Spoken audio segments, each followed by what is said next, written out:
Ladies and gentlemen, boys and girls, welcome back to another lovely edition here at Drive Time after a week off of rest and relaxation camping outside of Springfield, Ohio, where I'm happy to report I saw no Haitians eating cats or dogs.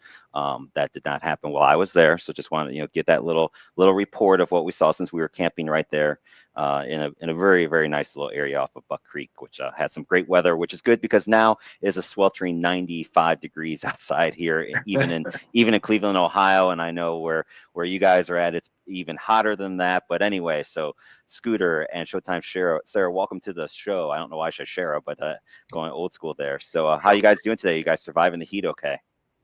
Oh, yeah. Lots of water. Yeah. I can't say I don't. This is not water, but This is water. Then after we get done with the show, I've got to go do beer league hockey tonight. So what can go wrong with beer league hockey when it's been 95 degrees outside all day, right? So That'll be nice. Oh, it's going to be great. Great fun for everyone. So anyway, let's take a quick look in the rearview mirror from the weekend. Of course, we have to start with Jose, Can You Sing? We do have 3 new entries to go over. The first one was from the Game 6 between Florida and good old Edmonton. I'm sorry, I'm pushing Gertie out of the way, which some guy named Matthew Bischoff. So he was new. I think it's Florida that has like a different singer, it seems like every time. And he was not that great. Very, very slow.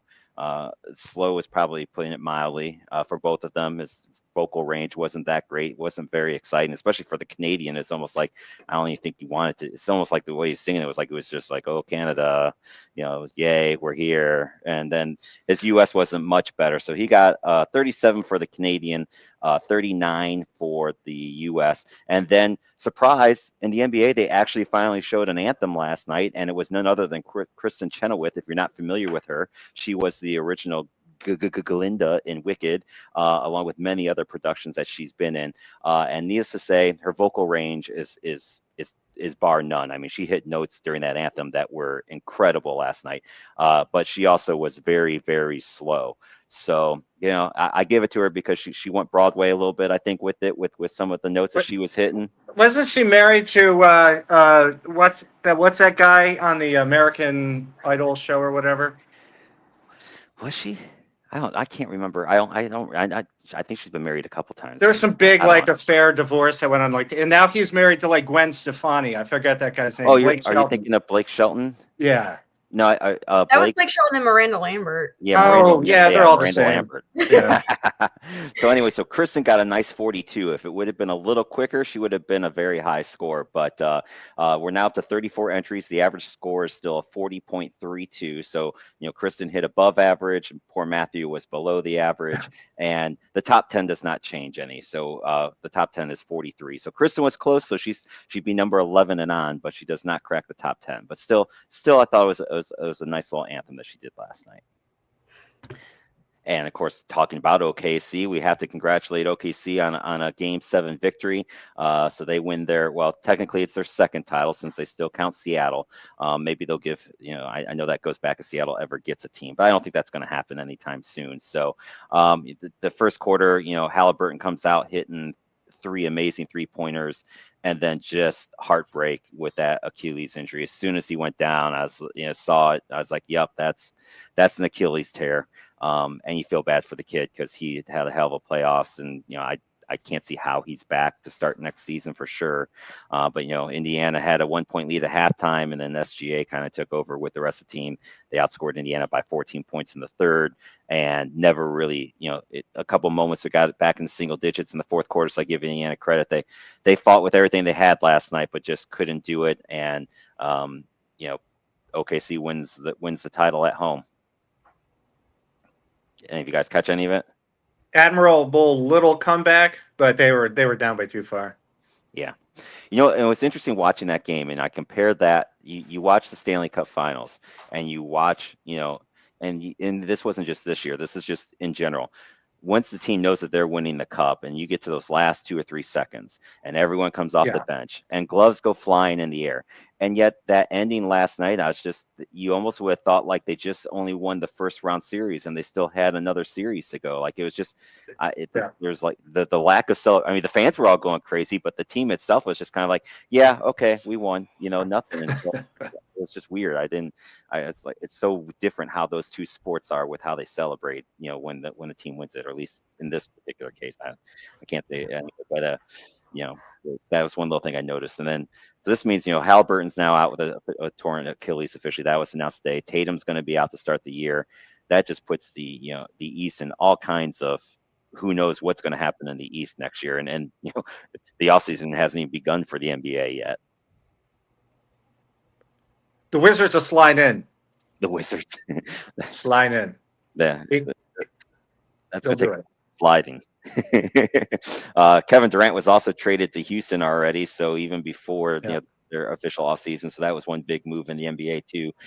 Early odds, which I just saw, OKC right now is the favorite to repeat, and then you have Cleveland, Houston, and the Knicks are the next three as far as the very early season odds in the NBA. Was Houston even in the playoffs this year? Yeah, they were the second seed in the West. Oh, okay. Hey, don't forget about the Pistons. They had an incredible regular season. Yeah, and they're young. I kind of like Detroit. I think they could be a sneaky team for next year too, depending on what happens there. So that was last night, Game 7. It was at least a good, fun game to watch. I thought overall the series was good for the NBA, similar to the NHL. I just don't, unfortunately, no one really seemed to watch. I'd be curious to see what the ratings come out for Game 7. I hope it would be better for them, but the ratings, for the Stanley Cup Finals, as we know, were not great to say the least. So.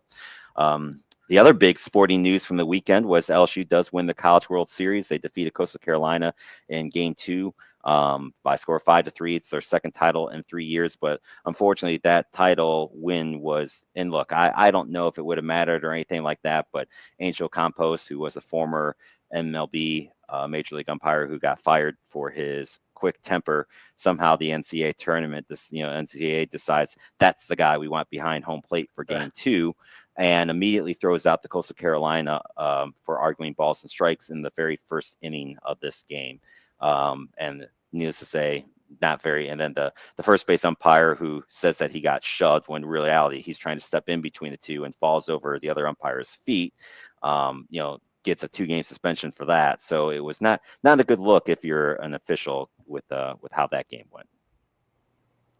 Yeah, there is an interesting aspect to this because the whole umpire manager thing that actually carried over from the top half of the first. So there was a slight carryover from something, and they're not quite sure what it was, but it was definitely going on. There was a little history there, and then obviously Campos was not having it. Yeah. And the manager was told, he was given the warning, and he kept doing it. And he came out of I think what it was when he came out of the dugout, that was it. Campos wasn't having any. And that guy, the umpire who fell is just a moron. He just fell. Yeah, and I totally agree with you. I think by the letter of the law, what Campos did was fine, because I think that's how the rule's written, that if you're warned and then you come out the dugout, you're immediately tossed. But that's where you have to recognize the situation, right? You're in a championship game. You're in Game 2. Look, what I've done in comparison for championship games is local Cleveland Suburban Hockey League championship games. But you still know the coaches are going to be on a little bit more of an edge. So what I might toss a coach for in a regular season game, like in a championship game, that coach has really got to earn it. And this would be to me like just stepping up on top of the bench to yell at me. And that's just not. I'm not tossing a coach for that in a championship game. They want to start yelling and screaming right at the beginning of the game. I always try to get them over and calm it down. But I think it was a quick trigger, and it's a shame that that's the story from this instead of LSU winning their second title. Pretty much everything I saw anyone talking about was this, and that's kind of a shame for LSU's sake, because did that really make a difference in the game? Who knows? But unfortunately, that's the story. Anything on it, Sarah? I didn't really keep up with the college series. I know recently, I don't know if he was even on this team that just won, but Paul Garazi, he's actually from North Carolina. He just won a game in Tampa. He had his MLB debut, but that's all I know. He played for LSU, but I don't know. And now he's from, was he from that Clayton area? He was from Harnett County. Okay, cool. All right. So, supposedly, though, real quick on just to finish that off, is that when the manager came out and he was told to go back and basically shut up by the umpire, apparently he says back to him, the umpire said something to the effect of, "Get back in there, or I'll kick you out of the game." The manager replied as he's walking towards the mound saying, "Effing prove it." And that's what got him the immediate. If I've been reading and watching everything correctly, and if we're all reading lips correctly, right? Yeah, there's a lot of that going on. Yeah, and I do think the coach has his fair share of the blame of it too. But at the same time, it's just it's going to be an elevated situation as a referee umpire going into that situation. Like, I know the coaches are going to be heated, the parents are going to be heated. This champ, and that's at a local, give me, level that nobody's going to remember the following year. When you're talking about College World Series, where it's even more hyped and stuff, I think the NCAA could have done themselves a big favor by not having a guy that's got a quick trigger in your game 2 of the championship series. I mean, there's something to that. Yeah. All right. We got a lot of hockey to get to, so let's start getting to it. Real quick, this is a real quick update. We already talked last time. ECHL's done. The Three Rivers Quebec took out the old Toledo Walleye 4-1. The AHL's having a great series. It's 3-2 for Abbotsford. They're now up 3-2. Game 5 was just a couple days ago. Charlotte won that in overtime. 3 of the games have gone to overtime in the series. Game 6 is tonight. The crazy thing with this one was the Game 1 controversy, where double overtime, there's a face-off. Charlotte wins the face-off, takes the puck, scores immediately. Yes. They're celebrating, thinking that they've won. The goalie clearly wasn't ready. They talk about it, and they decide, we're going to wave off the goal. And then, of course, like a minute later, Abbotsford scores the goal. And it's probably the right call because, one, there's 2 people to blame. One is the linesman. You always look at the goalie to make sure they're ready before you drop the puck. He wasn't ready. And he wasn't ready. No, it's dangerous if you drop the puck. Yep. And 2 is that team's center. Like, when you're doing that draw in the defensive zone, you don't step in to take the face off until you look back and make sure your goalie's ready. So neither one of them did that.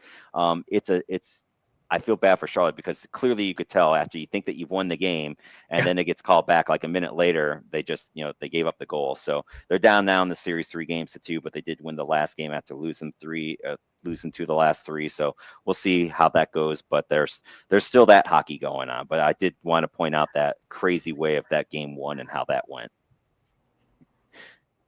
All right. Olympic hockey, the 12 team, we'll get into this late when we've got more time. The 12 teams announced their first 6 players from their roster, and the schedule has been released as far as who they're playing in the round robin. We'll dissect the 6 people. There's going to be obviously more, but I always find it interesting how they did the first 6. Obviously the favorites are stacked with NHL players, but it's fun seeing like when they announced that the French team, and you're like, who the hell are these guys? It was like right out of Major League. They found a bunch of people in Quebec to play. Right. Yeah, exactly. Somebody that is French, at least. I'm from Paris. All right, you're good. You're on.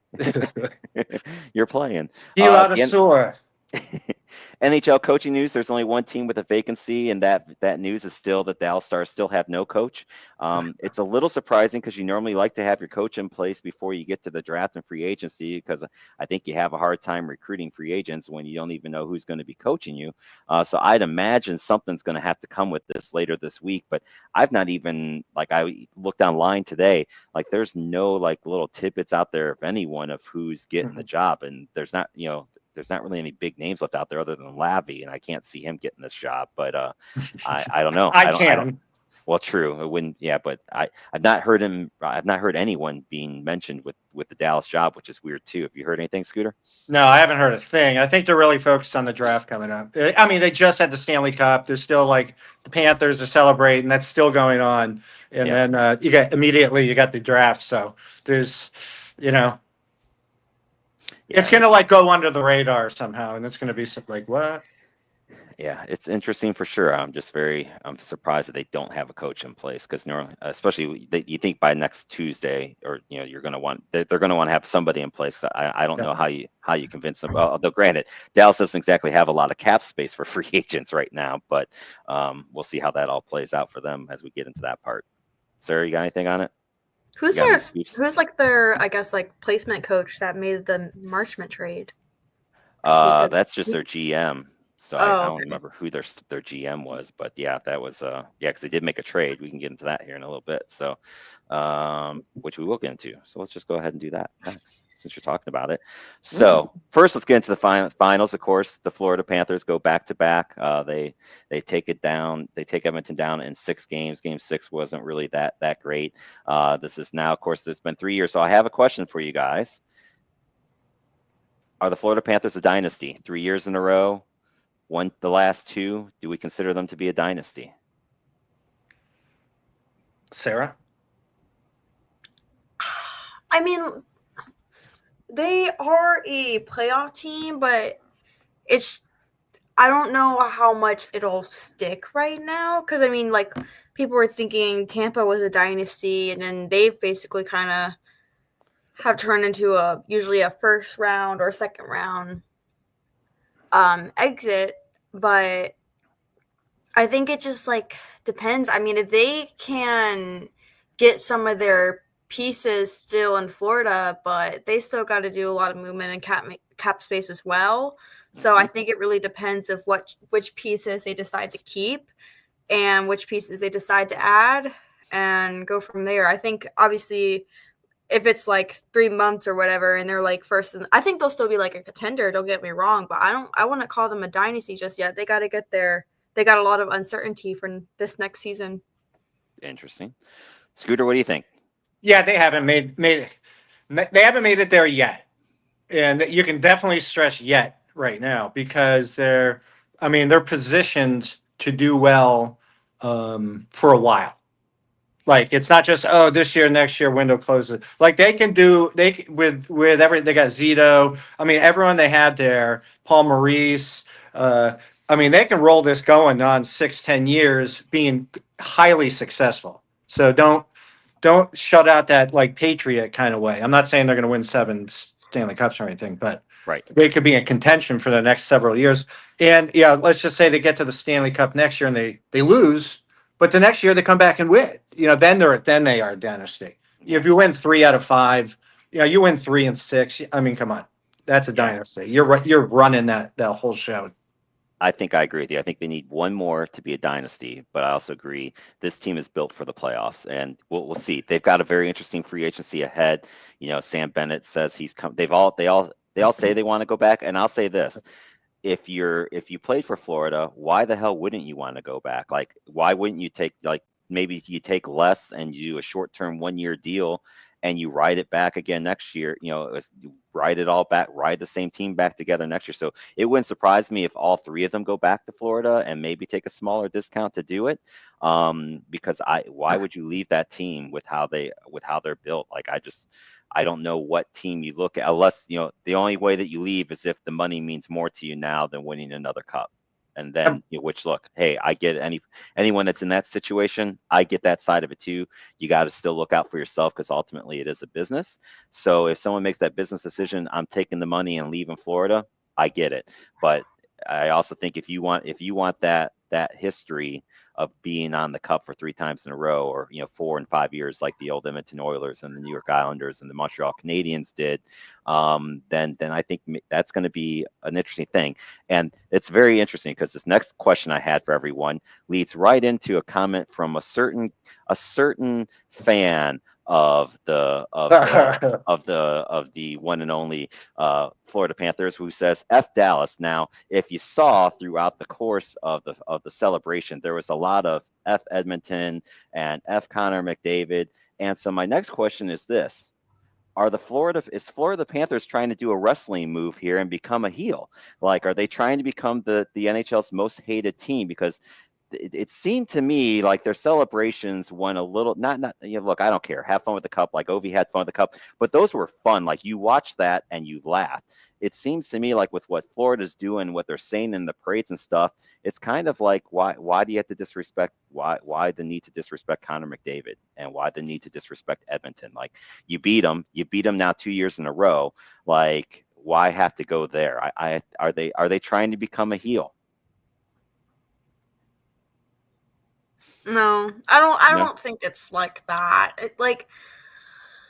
Yeah, it's a little here and there. From what I've seen, the cup has already been bruised and dented a little bit. But I mean, there are still some good moments. Oh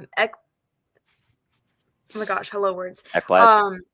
Yeah, no, I don't. No, it was a Barkov. He went out after like 2 a.m. and he was on the ice and he was showing the workers the cup Yes, because I did see everybody there talks about how much they love the work environment, everything. Like, I think there are still good moments. Yeah, the cheers can be a little gitsy, but I don't think it's anything crazy. Like, I think it's just they're all drunk and they're having fun, let them have their moments of celebration. If they get their karma, that they get their karma. I think one funny one, I think a lot of fans were chanting thank you Boston, and Brad Marchand joined in Yes. on that. So that one is a funny one. That's what and the rat throwing out. I did enjoy them throwing the rats and the at rats. him. Like, That's good fun. I don't think there's any harm in it. I mean, yeah, like, I'm sure it sucks for the losing team. I always feel bad for the losing team too, but I mean, fans will be annoying here and there. I personally don't like the way Florida plays sometimes, obviously, but I mean, I'd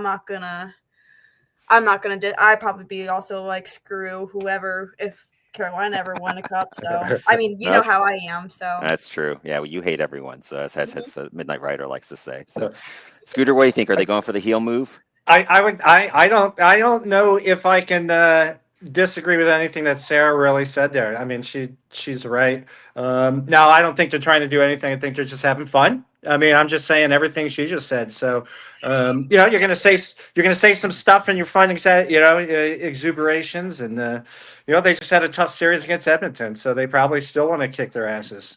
Paul confirmed for us that they were in fact hammered, which I think everyone could tell that from the different video clips of them celebrating the title. That no one doubted for a second that they were all well inebriated. They were well oiled, as we like to say. Well, my two favorite ones are watching Marchand, just like he doesn't know what's going on, man. I mean, he's like he's like in the middle of Woodstock after taking 14 acid trips. He's like, what? I mean, he's so drunk and everything. And I love Barkov. Another Barkov is him going to all his neighbors at like Yes, 3 I in the saw morning. Look what I have. I'm Don't Stanley you, Cup. Come outside. don't you want to come see the Stanley Cup? Come see Stanley Cup with me, neighbor. Yeah, it's like I said, the hockey celebrations are just great when they get the cup and the cup's going out clubbing and stuff like that. It's just hysterical. All right, there's already been some trades as we get into this next part, which is going to be free agency / the draft. The draft's coming up starting on Friday. Free agency is next Tuesday. So this is kind of the big moment for the NHL offseason. And then honestly, once we get through July, I think everyone that's involved in hockey goes to the beach for a couple of months because the news kind of pretty much dies out for a couple of months. So we're going to be on it right now, and then we'll get into some baseball stuff, as we move out of these things, as this goes in. So let's start with the big trades. We'll go in order of how they happened. Chris Kreider goes from the Rangers to the Anaheim Ducks. Fourth round pick is exchanged and a third round pick. Anaheim gets a young prospect in Kerry Terrence. So Kreider rejoins his boy Trouba in Anaheim. Kreider had a down year, only 30 points last year. Terrence is a high prospect. It frees up some salary for the Rangers to do some stuff. It's a little bit of an interesting move for Anaheim when we get into the very last move. But any thoughts on this trade, guys, in and of itself? I mean, it's a good addition to Anaheim. I thought it was gonna be great, obviously, until that other trade happened. I'm trying to debate what's going on here because me personally, I wouldn't choose Kreider to be my top scoring guy. But I mean, if they can get a good draft and make some more trades, I mean, Anaheim's always been in a rebuild. I always kind of have hope for them. Like, man, like just try to be close, but we'll see. We'll see what happens. They are still trying to make moves though, which I guess is good. Yep. Great move for both teams. I mean, that dumps a bunch of salary, so that's what the Rangers needed to do, and they've been trying to do that honestly. That's Drury out there, Chris Drury, their general manager, is doing a good job on that. At least finally, he's doing something good. The fans aren't exactly happy because they love him. Yes, they really love him. Like not more than Messier, but he's up there. Yeah. But he's definitely not Messier level. But for Anaheim, I mean, bringing him in, that's good because now you got an older veteran. He's not going to be the guy that's supposed to lead them in scoring next year. No. He's just an addition. It's but a good like addition. A lot of those guys are like half old, half new. It's a very interesting combination. Yeah, I agree with both you guys. I think it's a good move for both, and I think it clearly frees. It's obvious what the Rangers are doing. They're freeing up cap space to try to do some more swinging later in this as we get into free agency. So it's a good side for both until we get to the later part. Then that's when I'll start questioning Anaheim. But we'll save that because that trade was just later today. Kind of a meh trade. Eric Holla goes from New Jersey to Nashville for Jeremy Hansel and a 4th-round pick. Holl's a solid PK guy. He's a two-way player, but he's a bottom 6 guy at this point in time in his career. I don't really get the move on Nashville's side. It does free up $4 million in cap space for New Jersey. This D guy played mostly in the minor leagues. I'm not sure he's going to crack. I don't think Hansel's going to crack the lineup for New Jersey. I think again it's freeing up $4 million in cap space for New Jersey to do some of their restricted free agents that they have. But it's kind of a meh. The only thing that this means is that Eric Holla will not lose to the Carolina Hurricanes in the Eastern Conference playoffs next year. That's the only thing that we know for sure. So far, right. It could get traded. Unless like another pandemic hits and we merge. Yes, somehow we play Nashville. Right. I guess that's about the only way. No, Matty, I think you're right. It's all about salary. This one's really all about salary. They're moving one guy out. He'll get down like Nashville, whatever. It frees up space. It's going to help both teams. Nashville will probably be able to move on anyways after a year or two. But whatever. Yeah, I think he's even only got a year left on that deal with Nashville or on the contract, so it's not bad. I don't even care about him. So. Right. The next move is 100% Dallas was freeing up money because if you remember correctly, when we got into the teams, Dallas has like only $4 million in cap space. They have 8 guys to sign, so they trade away Mason Marchment for Seattle for a couple picks. This is clearly a salary move. He's a solid 3rd-line guy. This gives Seattle some size and strength and a good play, a good penalty kill guy, someone that can win some faceoffs for him. So it's a good move for Seattle, who needed a player like this because I think they sometimes come off a little soft, and I think Mason will help that and definitely helps their PK, which struggled last year. And like I said, Dallas, I think we're going to see 1 or 2 more moves like this, and we'll mention a certain name here in a little bit for Dallas that's been mentioned a lot to get moved. But this is clearly all about salary. Really interesting how all these have something to do with that. But I think Mason Marchment, he's a good player. I think Ron France did a good job bringing him in. But he's had a long 3 years ago he was in the Stanley Cup Finals with Florida. Loses. Then his father passes away suddenly, and that just shocked the NHL world, because Brian Marchment, people loved him. Not so much on the hockey rink per se, but outside of the rink, people loved him. He was great. Hartford connection. Saw him with the Whalers, and I saw him at a Napa Auto Parts once buying some stuff. But other than that, yeah, it's a big salary dump. But Marchment should help Seattle, I think. I agree. Any thoughts on it, Sarah?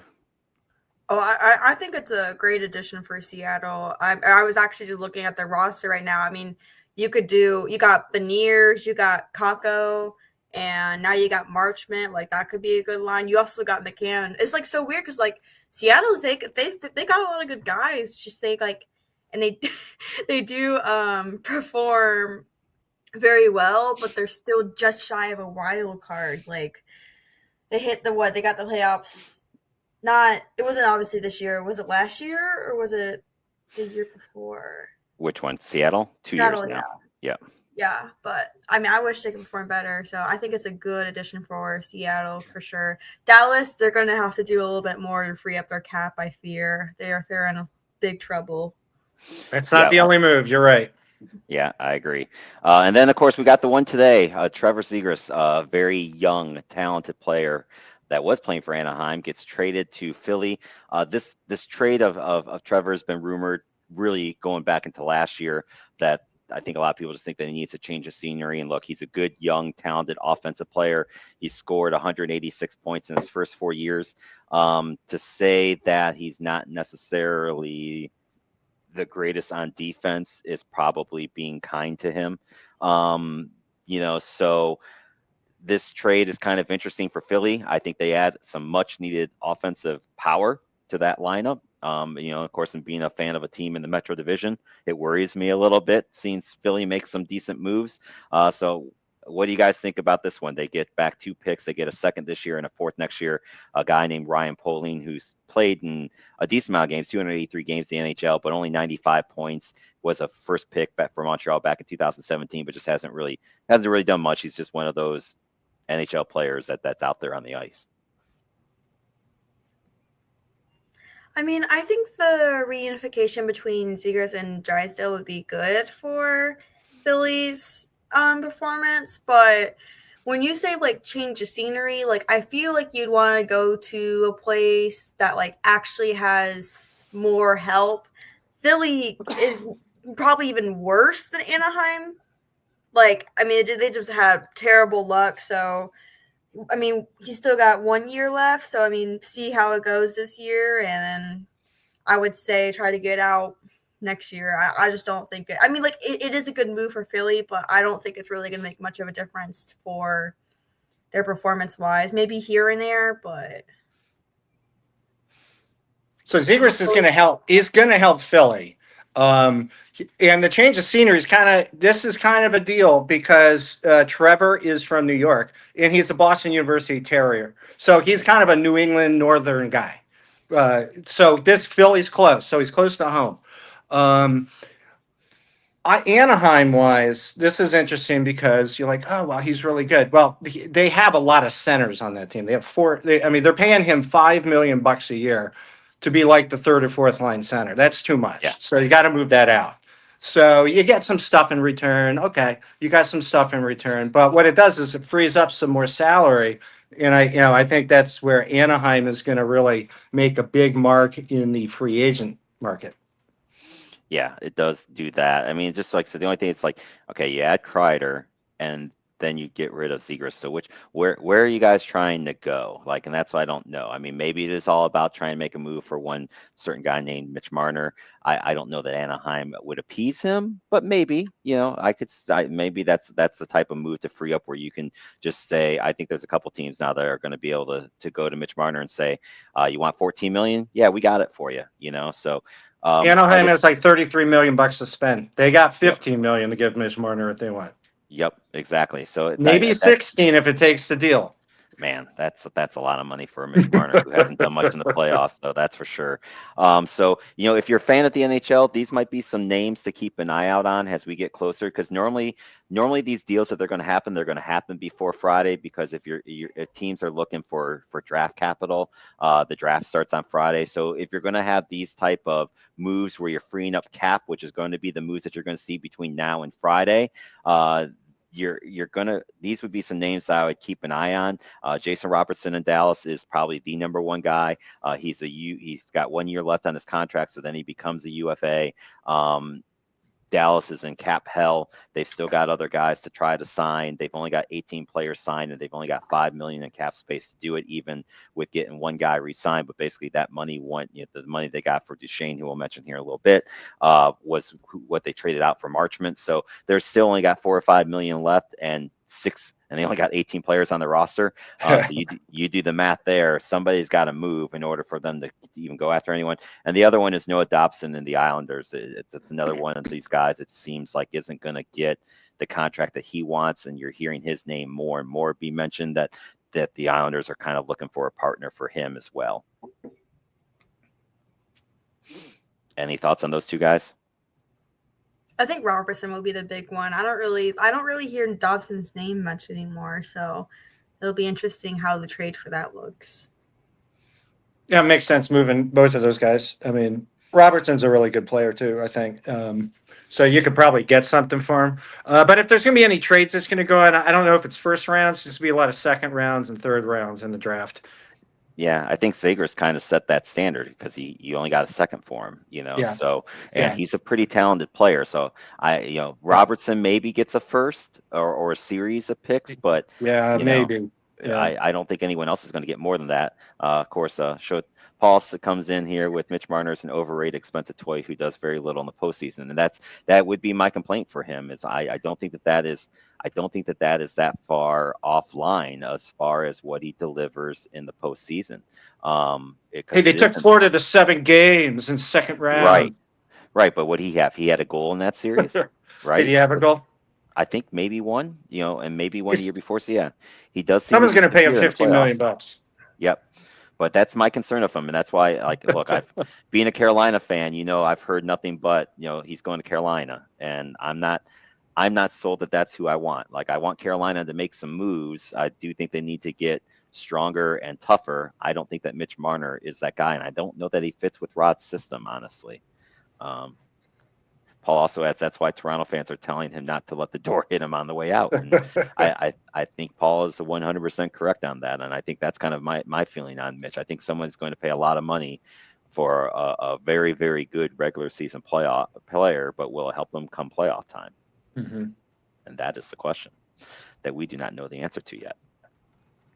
Yeah. Any other thoughts on these guys or anything?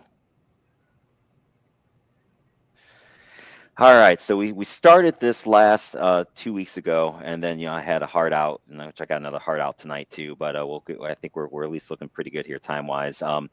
I want to get into, again, this is just kind of a quick recap of where the cap space was. And again, this was before the trades that everyone made. So Anaheim's kind of still around this number. I've heard Columbus get mentioned as another team that's got cap space, and they have a very good manager, a general manager now, in Don Waddell. I think you can see Columbus being a very active team, over these next few days. Winnipeg, surprisingly, another good team that's got some cap space. So let's start real quickly with some names that are now off the list. Brock Nelson was already off the list. He re-signed with Colorado. Ryan Donato, a little bit of a surprise, re-signed with Chicago. He ended up getting, what did he get here? I got it here. He got 4 years, $4 million. That was right around what he was projected to get out there in the market. So good for Chicago. They keep a guy that I think helped them out a lot. Matt Duchene, a little bit of a surprise that he re-upped with Dallas. So he goes from the 1 year show me deal after an injury. He did prove it with 82 points. He gets 4 years at, which is great for a 34-year-old guy at $4 million a year. To stay in Dallas, which then, of course, why they had to send out Marchment.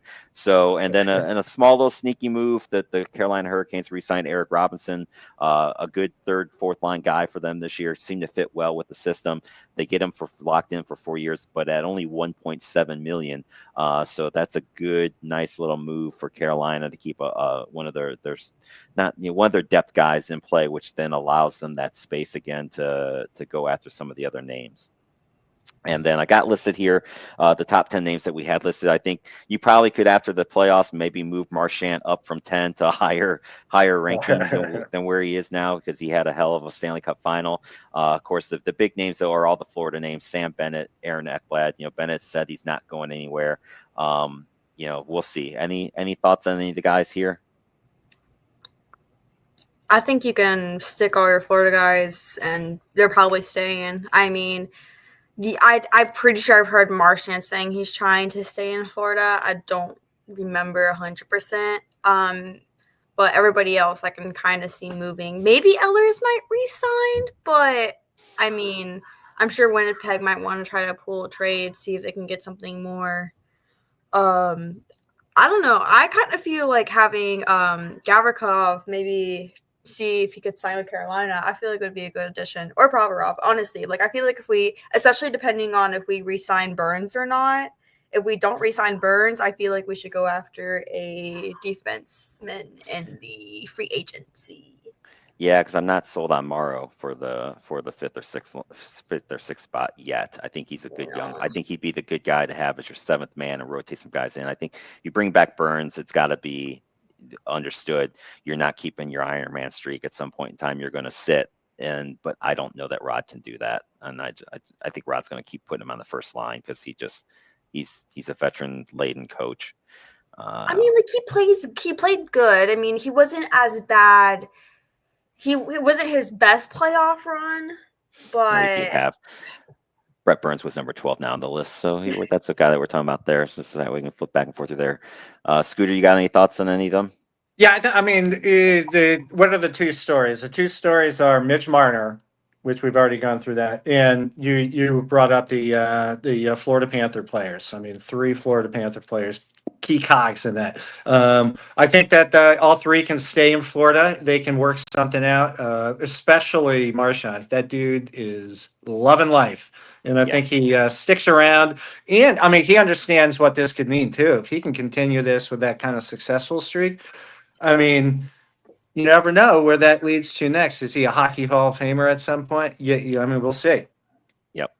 I think Paul's got a little interesting insight. Of course, he's down there in Florida, so I think he's got a little bit of insight on it. Sounds like Ekblad may be the odd man out. He wants to stay, but the cash may not be there, and that's kind of what I've heard too. I think if any of them, it seems like they're gonna give Bennett the money, and especially if they find the money for Marchand. Because look, I think going into this, Marchand was the projections, which I thought were always low for him, was around a 2-year for $5 million a year. He's probably worked himself into 6, 7, 8 million a year with the Stanley Cup final that he had alone. So we'll see. I wouldn't mind seeing the guy, honestly, from this list. If I was being a Carolina fan, I'd love to see them get Ehlers. I think he's the exact kind of player that Carolina could use or need. Don't get me wrong. I'd love for us to go get a guy like Bennett or Marchand because we need a player like that too. But assuming that they don't leave Florida, then I would not be upset if we somehow got Ehlers off of Winnipeg. I don't think that's likely, though. I can say it's a dream. So Pavlov's definitely leaving Columbus. Boyser's definitely leaving Vancouver. Patrick Kane's kind of interesting. I think he leaves Detroit because I think he's going to want to go somewhere. Tavares is the interesting one. I could see Toronto keeping him, but I could also see him maybe wanting to go if he doesn't think that Toronto's got enough to get there. Then you got the next set of 20 now. I added Vladar and Guru from my others to watch into the top 20 since a couple guys now are off this list. I think Jamie Benn's the interesting one because I don't think Dallas is going to have the money to keep him. Pius Sutter is a really good player in Vancouver. Fabro in Columbus. Sounds like Columbus is really trying hard to make a push to keep him because he was a very good D with Zach Werenski. They seem to make a very good pair together. So I think I would be surprised if Columbus doesn't get him done before free agency and re-sign him. But these other guys I think are all going to hit, and it'll be interesting to see where they land. Any thoughts on any of the other guys here? Goes for a move in the goalie. I've heard rumors that they're talking about, that they're throwing PK out there to try to get somebody to go with Freddie, and which wouldn't look. I love PK in goal. He's fun to watch, but he's not consistent, so if they could improve the goaltending position, I wouldn't be upset. I don't think any of the free agent goalies are that, so we'll see where they go with that. I don't know. If the Cavs were to jump in there anyway, I would, if I don't want them to spend a huge amount of money, but I want them to focus a little on that defense. Just maybe a Fabro getting in there. That might be because you don't have to overspend on him, but he'd be a really good player to bring in.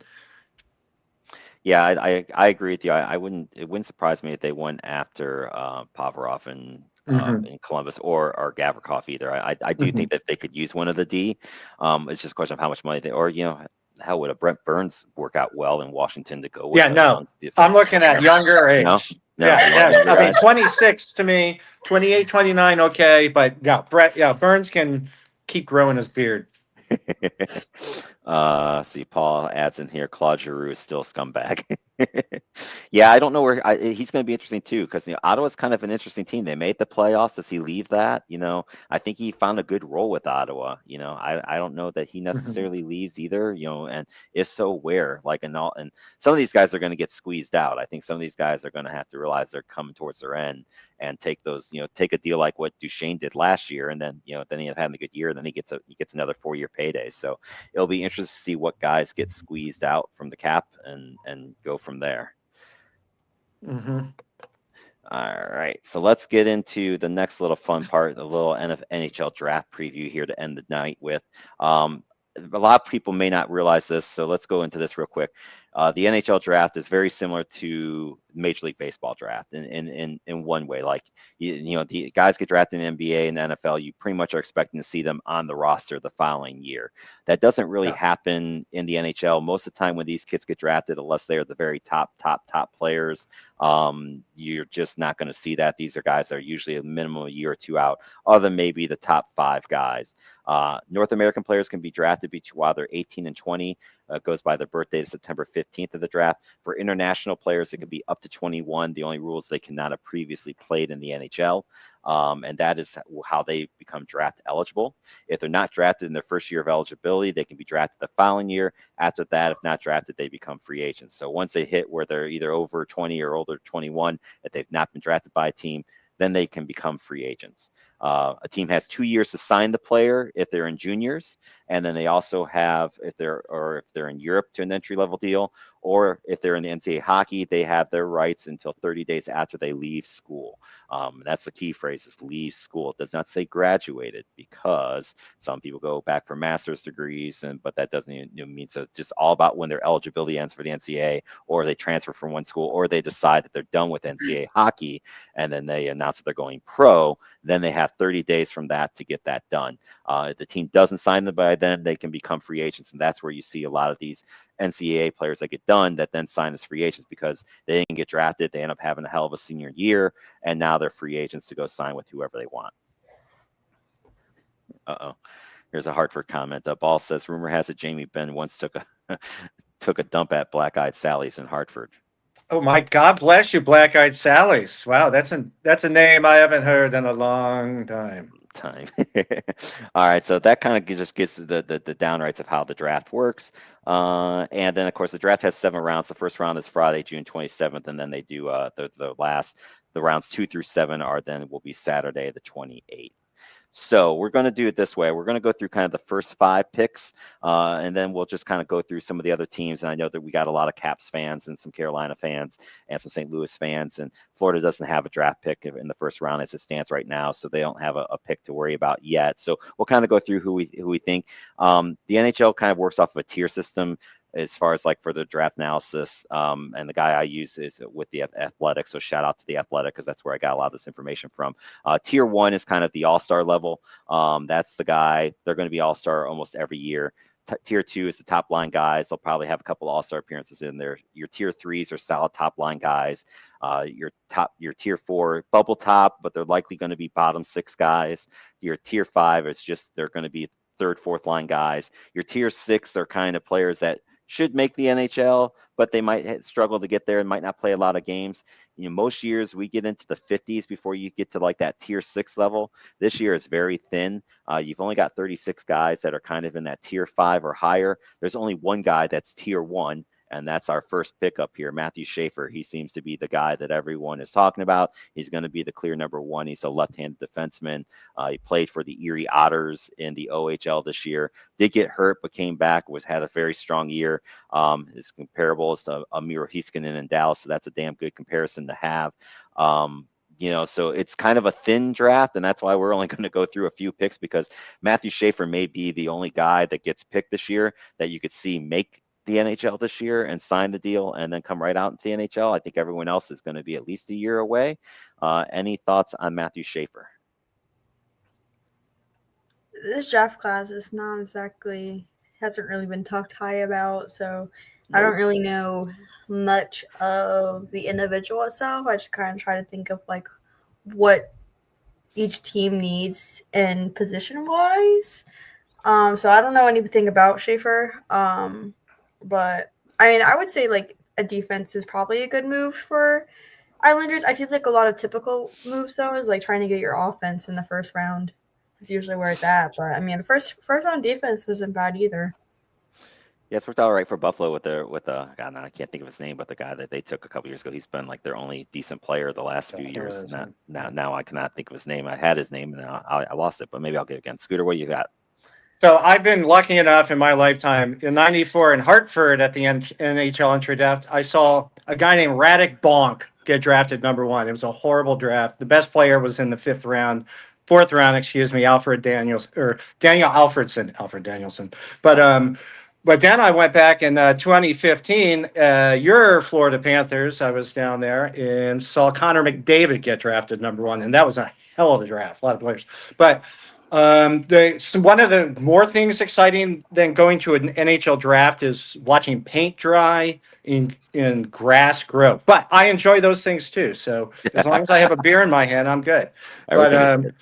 yeah, I don't think Schaefer is probably going to be the number one best player out of this draft. I think he's young. I think he's 17 right now, and he's 18 in September, something like that. And he may go to Boston College, but there's all that kind of Yeah. stuff too.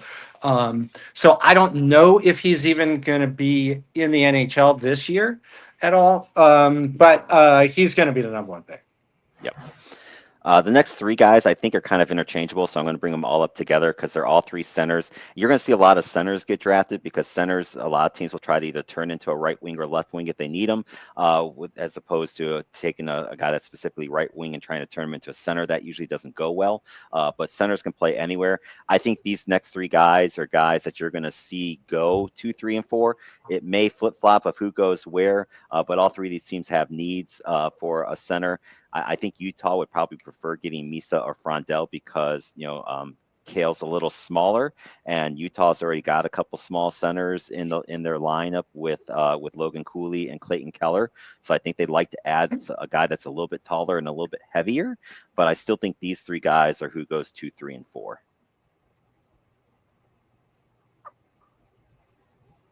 I don't know much about the players. I just know about I think a center a center who's good for all of those teams. So yeah, I do like Chip's comment because this is one thing we did forget to factor into the number one pick with the Islanders. It is the Islanders. Do we really think they'll get it right?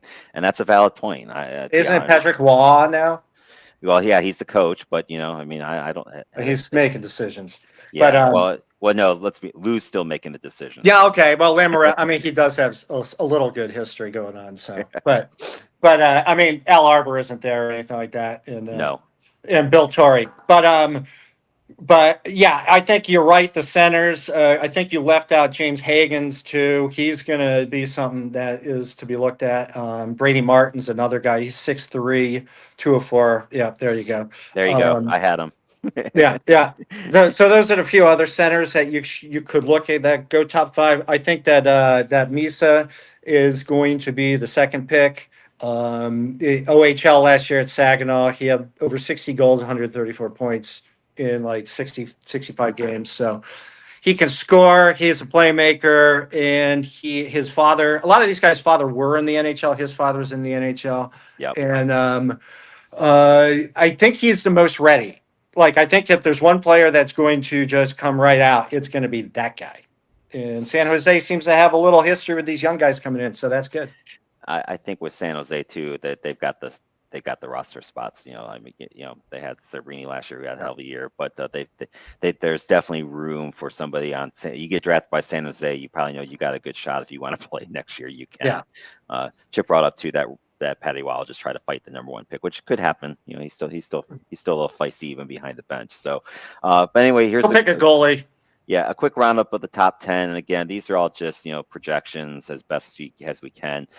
Buffalo's kind of interesting because I think they need help up. You talk about a team that needs some forward help, but could they take another D and really try to improve their D? Some of these guys, I think. How do you even pronounce how do you even pronounce his name? Radim Martika. Somehow there's an I sound in there. But I don't know where. But is he Russian? No, hold on, I got him here. Where is he at I here? think it's Um, Czech Republic, is it he, not? I think so. He played in Seattle in the OHL last year. Yeah, he's a So good that's the guy player. I'm at. Yep. He's been compared to what's his comparisons here? It looks like Owen Power and Noah Dobson, a guy that we mentioned earlier. So Wow. Well, the only thing I could say about like if you're, I mean, again though, like you brought up earlier, how this is totally different than like the NFL or the NBA. I mean, a lot of these guys, no one's ever going to hear from after this draft. Right? Yeah, I mean, there's some guys that they go back to Russia or something. You never hear from them again. Other players just don't pan out. I mean, that's why you get fourth, fifth round that are really good because they're just good. Some of these players just aren't going to make it. So when you get in the NHL, once you get past those top 5, 7, 10 picks, I think you're just like best player available. yep. Unless you get to, well, there's only, I need a goalie would be good to have in an organization when there's only like two good goalies in the top Well, 30 picks, you know? and there's barely that this year. There's a couple goalies towards the end of this Yeah. draft that we'll get to Yeah. at the end. Yeah. It's not a good year for goalies. So real quick picks. I'm going to do it this way. I stopped at 19 because Chip is on here now, and I know he's a Blues fan. They've got them taking a guy named Cole Rashinsky.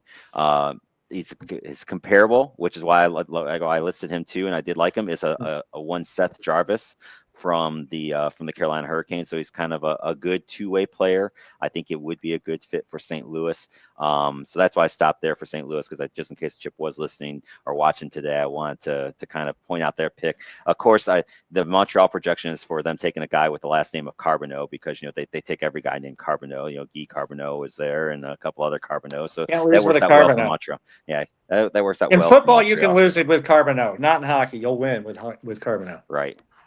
And see, Chip puts in here, they need a center and then settle internally to settle the cap. Yeah, so that's why, and he is a center, so I think it would be I think if that ends up being the fit where he goes, I think that would be a good pick for them for sure.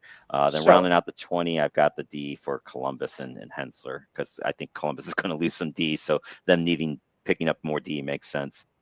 I do want to say there's a very interesting story, which this guy he'll get picked, and he'll get picked in the top 4 rounds probably. But he is a big defenseman. His name is Hashui Wang. But they call it Simon Wang, and he is actually from Beijing, China, and he's on the Oshawa Generals right now. He could be at Boston University next year, but he is 6'6", over 220 pounds. This guy's big. That's a good boy. And he would only be the third player from China ever drafted in the NHL. A player last year was drafted in the NHL as well. But this is it's a kind of a big story that hasn't been brought up yet, and he could actually be a good player. Yeah, that'll be fun to watch. We'll keep an eye on that name for sure. Chip throws in some wish lists for St. Louis, probably for free agency. Need to get Hoffer re-signed, dump off Krug, and then sign a decent third line center in free agency. So that's his wish list for his St. Louis Blues going into free agency, and I think that's a good wish list for sure. The other picks here I do want to hit on. We'll go real quickly. These are some of the other ones. Is, of course, our Washington Capitals, because I know we got some Capitals fans out here. This projection is for them taking Milton Gastrin, a center who plays in Sweden. He's played well on their junior team the last couple of years. He's a good two-way player, so he kind of seems like the type of guy that would fit with Cadbury well. And I've seen some other names to watch, or some names that are coming up here down below, which is a guy that I've got for Carolina and Colin Potter, Kindell, Riker Lee, and even Wright Beacon are names that if you hear Washington call out on Friday night, those might be the names that you hear. Could be. And best player available. Yep. And then for Carolina, this kid, Colin Potter, which is, again, he played for Arizona State last year, was good there. He is the Rod Brindamore type player, two-way guy, high energy. If he's available at 29, which this projection actually did have him being available, it would not surprise me, though, if he's gone before 29. But if he's there, I think that's the guy that Carolina takes. If not, they also, I think, would be interested in Kindell, Lee, or a Czech guy named Jacob Rosniak. So that's a fun name to say, huh? Just a Yeah. good name to say. And then you can see here towards the end, there were the only goalie is this Joshua Ravensbergen for Nashville. That's the only projected goalie in the first round. Don't usually see goalies go in the first round. That it's not usual. I think a lot of teams think they can develop goalies, and so you're not going to see them waste draft capital on them. But we'll see how that all plays out. The Flyers have 3 first-round draft picks and 6 Yes. picks in the first 2 rounds. Yeah, Philly is heavy loaded. Carolina, or not Carolina, Chicago is heavily loaded. Nashville's heavy loaded. All 3 teams have 3 first round picks. By the way, that Calgary pick you see right there. Yep. Okay, so that pick is from that's the Florida Panther pick Right. for Kachuk Yep. in Huberdeau. Yep. Which, man, Huberdeau's not worked out for Calgary, has it? That's been a disappointment for them for sure. Certainly worked out for Florida. Yes, it has. What could have been? Because the other rumored team in that deal was a Carolina Hurricanes. Well, how would Sarah have reacted if one Matthew Kachuk was a Carolina Hurricane, one of the players that she hates most? Shaking They her just head no. knew not to even try Not that. to do that. All right, well, we're getting towards the end, guys. Real quick down the road, we're not going to do a show on next Monday, June 30th. The reason being is that, well, first I thought we were going to. Sarah's going to be actually here starting on Sunday, so she'll be here with me live instead of off of a studio. I don't know how we'll have to figure out how to do the camera where both of us can be seen. But we were gonna go to Cedar Point on June 30th. But then I also thought, hey, July 1st is free agency day. We're gonna bring, instead of me having to put onto the Sideline Junkies page every single move that happens, we're gonna be able to just do it live. Damn it! So we'll see. Free agency starts technically at noon, so some of the bigger moves might start coming in, but I would anticipate usually that 3 to 6 o'clock hour is when they start really hitting. So we'll see what activity we get. So we're going to be live on Tuesday. We'll start at 5 o'clock. I don't know. We'll see how long we go. We'll just see what happens with that day. But that's going to be our NHL free agency special show.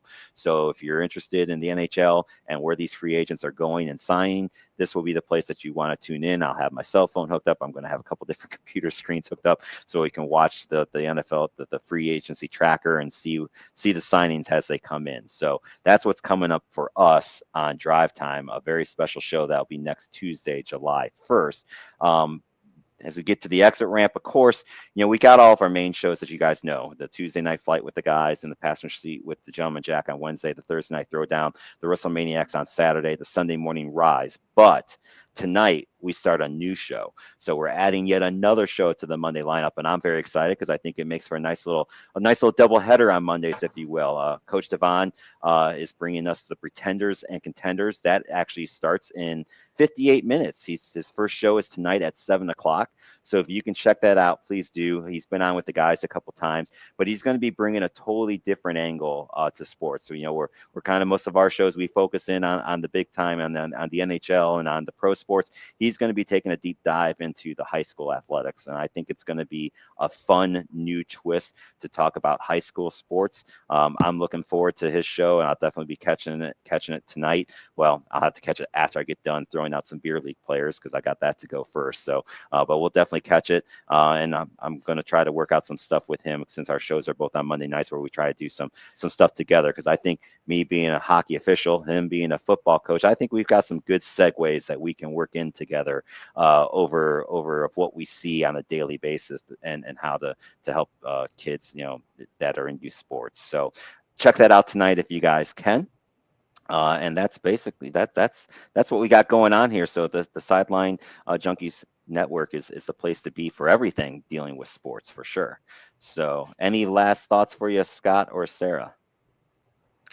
Let's have a good draft. Yeah, yes.